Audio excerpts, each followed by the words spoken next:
Hi, artist friends. Today we're going to talk about the number one complaint I hear from other artists, which is you can never find enough time to make art. Is this one of your big challenges? For me, it definitely is. And I think the irony of the whole situation is that if you become a full-time artist, the actual making of the art is still a struggle to get the time to do. Right now, with my business, I probably only make art 20% of the time. The rest of the time, it's the work of the work, the business of the business, contacting clients, dealing with invoicing, signing up for shows and things like that, doing research, all the other tasks associated with running a business. But actually sitting down to make art seems to be the hardest thing to schedule for yourself. And maybe that's just out of habit and it'll be hard for my whole life. But I did want to talk about it because I think it's really important and I have a lot to say on the topic. And hopefully that will help you out. So let's get to it. Okay, so the first thing I think of when I think of this challenge is that you are being pulled into a million directions. I've definitely felt that way before. Hopefully this is just a phase of your life that's difficult and not, your status quo. But if you're constantly feeling like you're pulled in different directions and your life is not your own, and that's truly the thing that's getting in the way of you making art, what that's really telling you is that you don't have good boundaries set up with the people in your life. This is only going to get harder and harder as you try to become an artist as a career, because when you start working from home and especially start doing something that people don't necessarily understand and don't understand how much time and actual uninterrupted focus it takes, they're not going to set up those boundaries for you. They're not going to not burst in the middle of you in your process. They're not going to assume that you're working and assume that you're focused, okay? You are going to have to fight for that. It has honestly always felt like a fight for me, which totally sucks. But yeah, that's part of it. I have never not felt like I had to fight for the time. So if you're feeling pulled in a million directions, that's telling you you have to communicate better with the people around you in your life. You have to set up boundaries that say, this is the time that I'm working. This is important. This is part of my career. And I cannot do whatever it is you need me to do for you until 5 p.m. Of course, you're going to have, this and that to do with your family and emergencies and all sorts of things come up. But if they start coming up to where something's coming up every single day and your time is not your own, that's a big clue. So feel it out, be honest with yourself, and then you're going to have to be honest and communicate with those people around you. And you're probably going to have to do that over and over and over again. Sorry to say, but get out there. You can do it. The second thing I hear a lot is that you just don't have the energy to make art. And I get that. Your energy is finite and it's precious. And when you are low, at a low point, that can really affect your ability to get in the studio and focus and make some art. So why is it that you don't have the energy? What that tells me really is that your time and your energy now are not being spent in alignment with your priorities.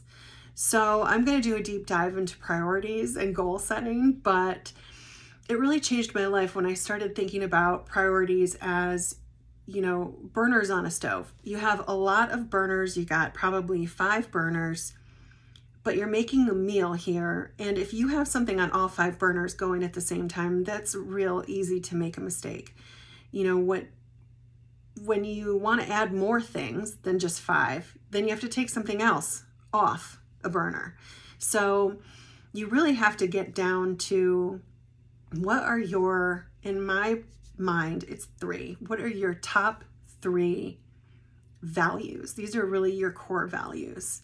And it's time, relative. So it's going to be, what are your core values right now in your life? For me, and I think for everyone, number 1 should be your health. 100%. You have nothing if you don't have your health.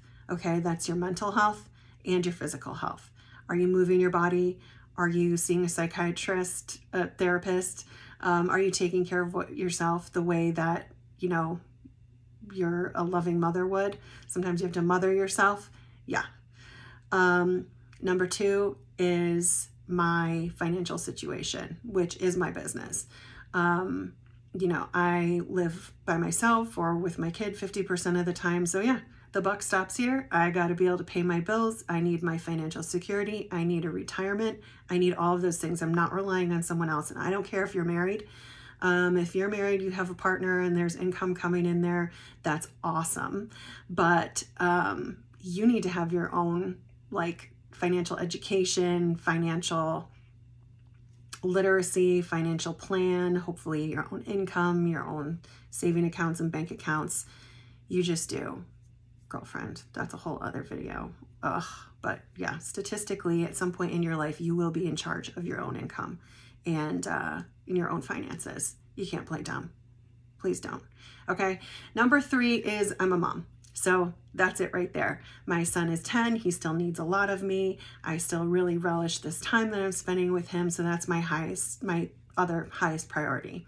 So basically what I have to do every single time a new opportunity comes up, and that's an opportunity in my professional or personal life, does it contribute to one of those buckets? Okay. If it doesn't contribute to one of those buckets, not doing it.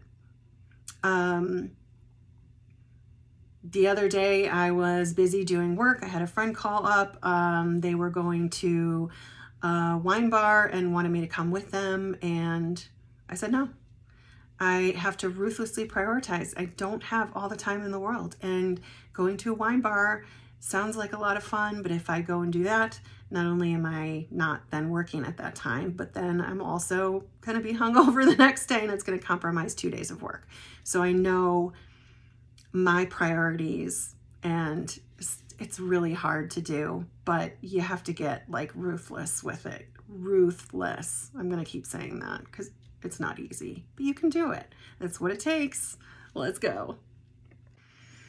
Okay, this one is totally me. You're distracted by the dishes.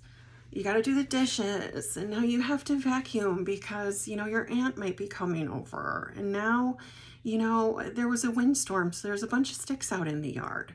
And I don't think I can make art today because I haven't done laundry in, you know, a week. And so I should probably do that first, because if I do that and then I can make art while the laundry's in there.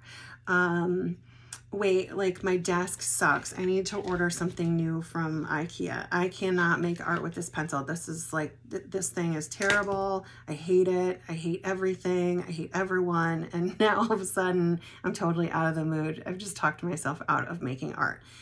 You've used your environment to distract you from making art. You know, typical. We all do that. But that's perfectionism. Sorry, that's perfectionism again, rearing its ugly head, perfectionism and fear.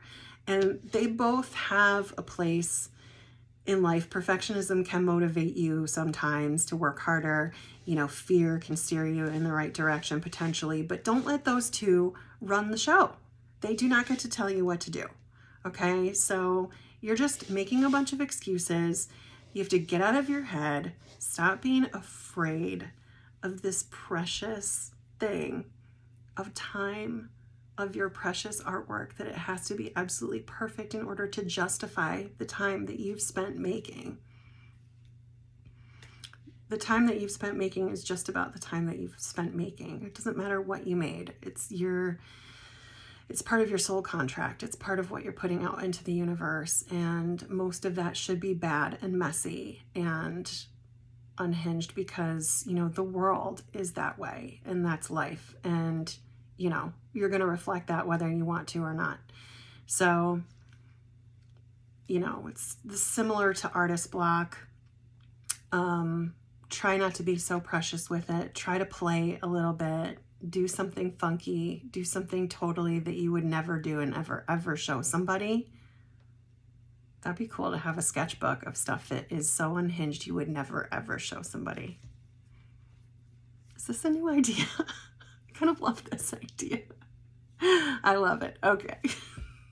Okay, so how do I actually get down to the work of the work when I need to do the work? Number one is I schedule it in my calendar. So I schedule out my whole week in advance, and I will put down in my calendar when I'm actually going to do a painting. And usually it's a whole day. I do have the luxury of that where I can front load my work week with the admin tasks so that they're not hanging over my head. And then usually on a Wednesday or a Thursday, I can dedicate that majority of the day into working on an actual piece or pieces if I'm working on a collection. And I like doing it that way because I like having a big section of time to really spend on something and not having anything else hang over my head, because otherwise I'll get distracted with that. And those days, I call them my deep work days. So I know if I have deep work written on my calendar, that means that that's a day where I am going to like turn my phone off and not look at the computer, and I'm just focused on the art that's happening. So that's how I get most of my work done. The other thing to think about is, what is your best time of day that you work at? I know a lot of artists that work at night. I can't do it. I'm a morning person, but a lot of artists like to work at night. That's totally fine. I mean, go with it, block it in, put your schedule in. Who says you can't have a nighttime itinerary? I don't know. Not me. Go for it. Okay, so these next tips are all about triggering as many senses as you can to get into the mood. You're trying to trick your brain from doing whatever it was into feeling ready to start this new thing. And sometimes those transition periods can be even harder when you're doing something intimidating or that you're procrastinating on. So one of the things I like to do is to have my special drink. And for me, that's either my 800th cup of coffee of the day or a nice water with lemon if I'm being good and trying to drink water. I also will make a healthy snack and bring that in with me. I don't want to have to get up in the middle of what I'm doing and go out into the kitchen, because then all bets are off in that environment. I need to be able to stay in my studio uninterrupted. The other thing I like to do is put on special music. So if I'm in a good flow state and I'm just wanting to focus, I'll put on something like a binaural beats, something that'll just sort of distract my critical mind just enough that I can work without listening to it, without my thoughts wandering all around. If I really, really need help getting started on a project, I will put on workout music because I'm a dancer. I teach a cardio fitness class. Sometimes I absolutely love some ridiculous workout music, and I'll put it on. It'll get me fired up.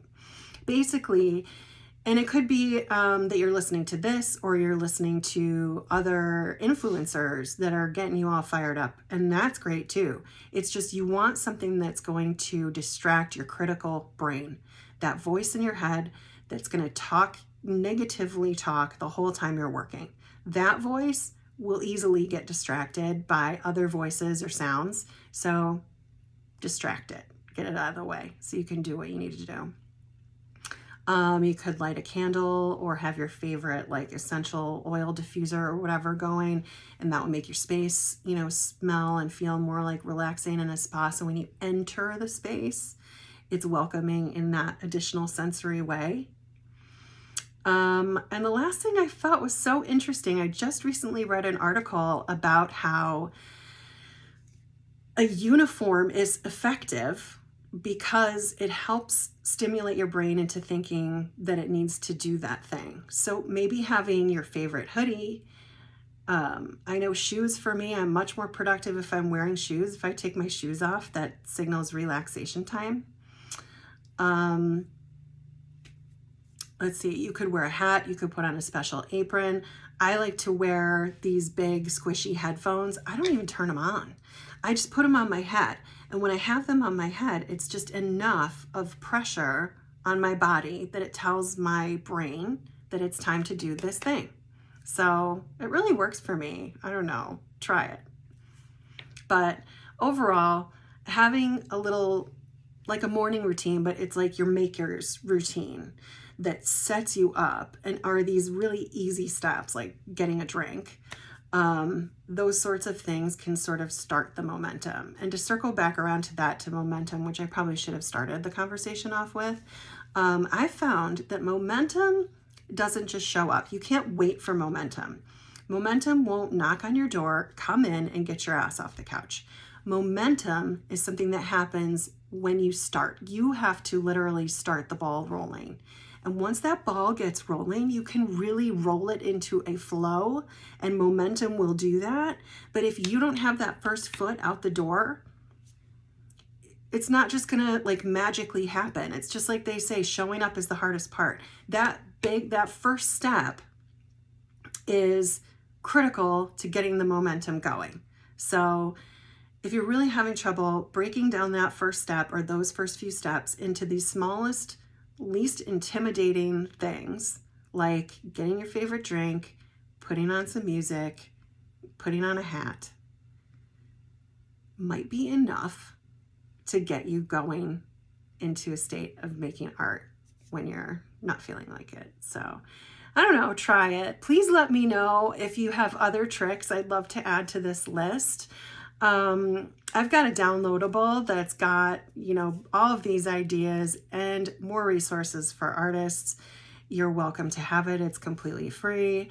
I'm trying to just, share as much as possible and get as much dialogue going with artists so we can connect with one another, inspire one another, and help grow our careers together.